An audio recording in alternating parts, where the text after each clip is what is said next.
Welcome to my channel. Today we are going to solve one more part C question in this SS. Okay. So here the part C question. So already in the previous video we discussed one part C problem. Okay. So that part C problem is for April 2018 question. Okay. So it is also the from 5th unit. Similarly you see in December 2018 also the part C question is from the 5th unit only. Okay. So that is a discrete time system problem only. So you see the question, the input and output relationship of a discrete time system is given by y of n equal to y of n minus 1 by 4 y of n minus 1 equal to x of n. So what is this one? This is the system equation. So the system equation means the equation which relates input x of n and output y of n. Okay.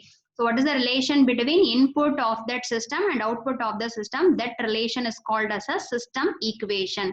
So this is the difference equation. Okay, the discrete time system equation is called as the difference equation. Okay, and the question is find the response y of n. So we have to find the output y of n if the Fourier transform of the input x of n is given as capital X of e power j omega equal to 1 by 1 minus 0.5 e power minus j omega.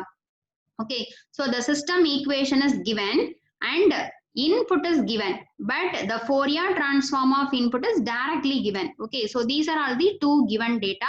So using these two data, our question is that only find the output y of n. Okay, the time domain output we have to find. Okay, so it is a easy step only. Okay, so the that is a we solved similar to this problem in Z transform also we solved some problem. Okay, so here we are going to use the method discrete Fourier transform. So this is the part C 15 mark question. So what is the first step? So first step we have to write the given data. So what is the given data? The system equation is given y of n minus 1 by 4 y of n minus 1 equal to x of n.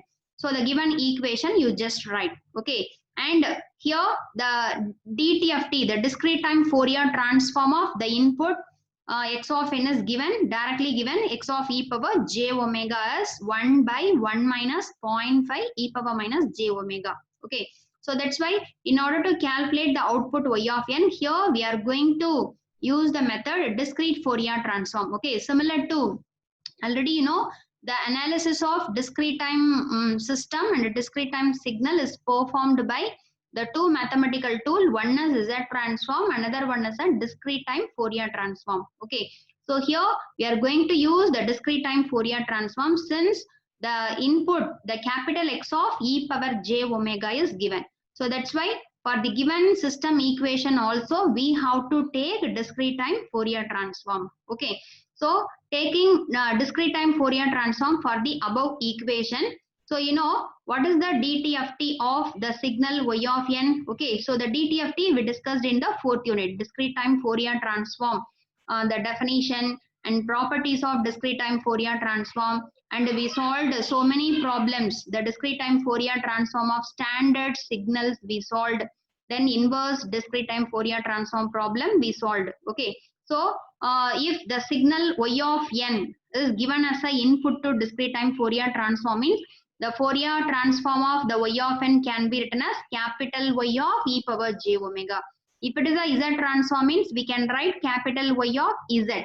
Okay, so DTFT means in the place of Z you just substitute e power j omega. Okay, that's all. Then minus 1 by 4 into what is the DTFT of y of n minus 1?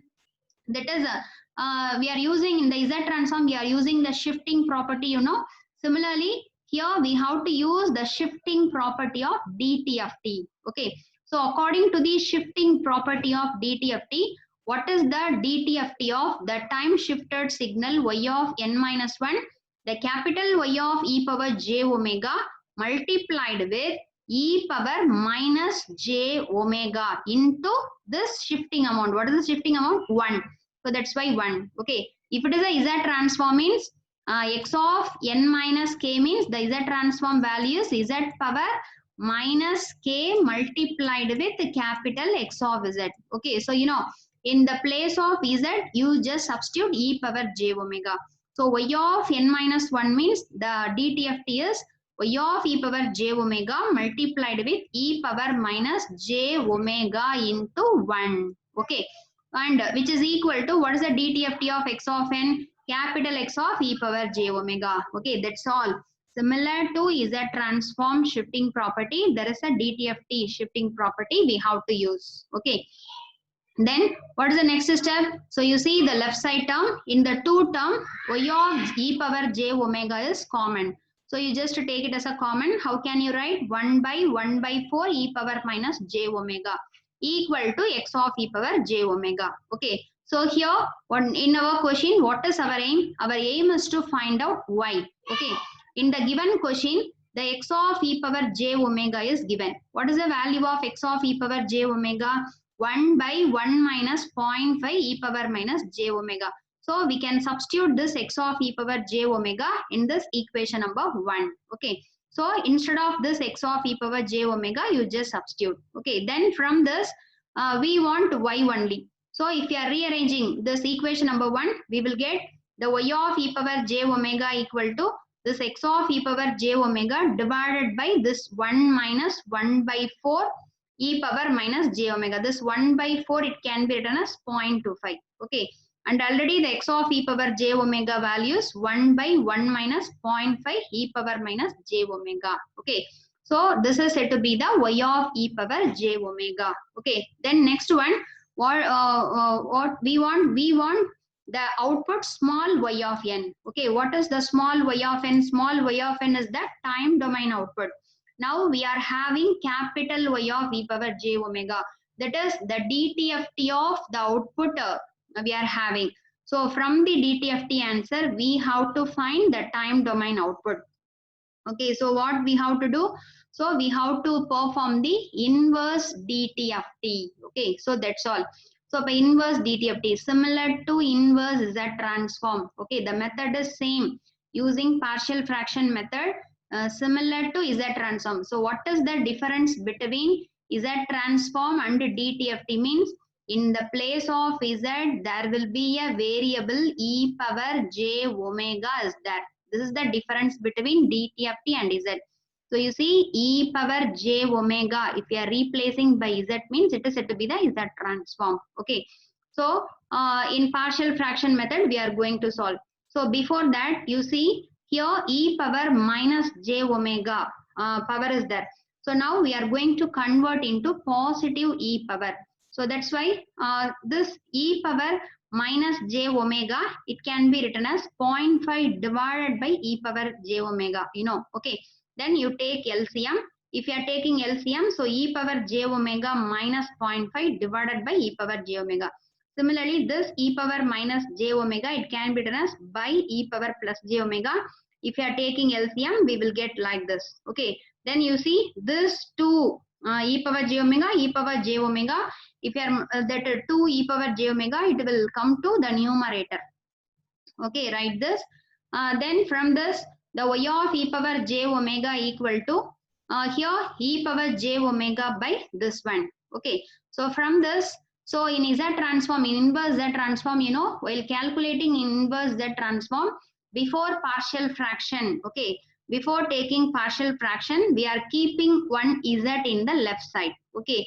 Similarly, so Z means in DTFT, Z is equal to, what is the one? E power j omega. Okay, the Z is replaced by e power j omega in DTFT. So that's why from this 2 e power j omega, you have to keep 1 e power j omega in the left side. So y of e power j omega by e power j omega equal to, what is the remaining thing? 1 e power j omega by the 2 term. Okay. Then next one, we have to use the partial fraction method. So in partial fraction expansion, the above equation, it can be written as a divided by the first term e power j omega minus 0.5 plus b divided by e power j omega minus 0.25. So here the variable is e power j omega. Okay, in the Z transform Z. Similarly, here in DTFT, e power j omega, combinedly we are calling it as a variable. Okay, So from this, what is the next thing? We have to find out the value of partial fraction coefficient A and B. So already you know the procedure. How to calculate A? The A is calculated by the term under A. So what is the term under A? E power j omega minus 0.5 multiplied with this total left-sided function. What is the total left-sided function? Y of e power j omega by e power j omega. And what is the value of this y of e power j omega by e power j omega? This term. Okay, you see e power j omega by the product of these two. Okay, so directly I can substitute. So here this e power j omega minus 0.5, e power j omega minus 0.5 cancelled. Okay, in the remaining term, at this a is calculated by multiplying these two at the condition of e power j omega equal to 0.5, the first root value. Okay, so in the remaining term, in the place of e power j omega, we have to put 0.5. So if you are substituting in the numerator, instead of this e power j omega, we have to put 0.5 divided by 0.5 minus 0.25. So what is a 0.5 minus 0.25? It's a 0.25. So 0.5 divided by 0.25, the answer is 2. Okay, so the A is calculated. Similarly, we have to calculate B. So what is B? The B is calculated as that the value under B. What is the value under B? E power j omega minus 0.25 multiplied with the total y of e power j omega by the e power j omega value at e power j omega equal to 0.25. So here this term and this term cancelled. So in the remaining equation, in the place of e power j omega, we have to put 0.25. So we will get the answer 0.25 divided by 0.25 minus 0.5. So we got minus 0.25. So the answer is minus 1. So A calculated, B is also calculated. Okay. Then after calculating the partial fraction coefficient, we have to substitute the value of A and B in this equation number 2. Okay. In this partial fraction expansion. So we got y of e power j omega by e power j omega equal to the value A is 2 divided by this one minus B is minus 1 divided by this one. Okay. The next thing that is in the before partial fraction expansion, we are keeping on e power j omega in the left side. You know, this e power j omega, you just give it to the right side. So if you are multiplying the y of e power j omega equal to 2 into e power j omega by e power j omega minus 0.5 minus e power j omega by this one. Okay. Then we have to take inverse DTFT. Okay. So already you know the standard DTFT pair. Okay. The Z transform pair also, you know, what is the Z transform of a power n u of n? That is in the inverse Z transform, always we are using this formula only. Okay. So the 6 problems we solved. So what is the inverse? That is the Z transform of a power n into u of n. The answer is Z by Z minus a. Similarly, the DTFT of a power n u of n is, so what is the difference between Z transform and DTFT? In the place of Z, you just replace e power j omega. It is called as the DTFT. So a power n u of n, the DTFT answer is that e power j omega by e power j omega minus a. So now you compare that answer with this one. So e power j omega by e power j omega minus 0.5. So this term is in the structure of like this. Okay. In the place of a, which one is there? 0.5 is there. Similarly, you see the next term. In the place of a, which one is there? 0.25 is there. Okay. So use we have to take the inverse IDFT, inverse discrete time Fourier transform for the above equation using the standard DTFT pair. We got what is the inverse DTFT of y of e power j omega small y of n equal to 2 into what is the answer for this one? A power n, that is 0.5 to the power n u of n. Similarly, minus 0.25 to the power n u of n. Okay. So this is the response. This is the response produced by the particular system. Okay, so that's all. So this is the problem. So the same problem we may solve in Z transform also, but here we have to use the Fourier transform. Okay, since the Fourier transform of the x of n is given. So that's why we have to use the discrete time. Using the discrete time Fourier transform, we can solve this problem. Okay. So if you are solving Z transform also, we will get the same answer only. Okay. So this question is also one of the part C question. Okay. So we discussed the 3 part C question from this 5th unit. Okay. So you study this problem. Okay. So in the next video, we will discuss with some more DTFT problems. Okay. Analysis of discrete time system using DTFT problem. We will see in the next video. Okay. So thanks for watching my channel, and please subscribe my channel for more videos and keep watching. Thank you.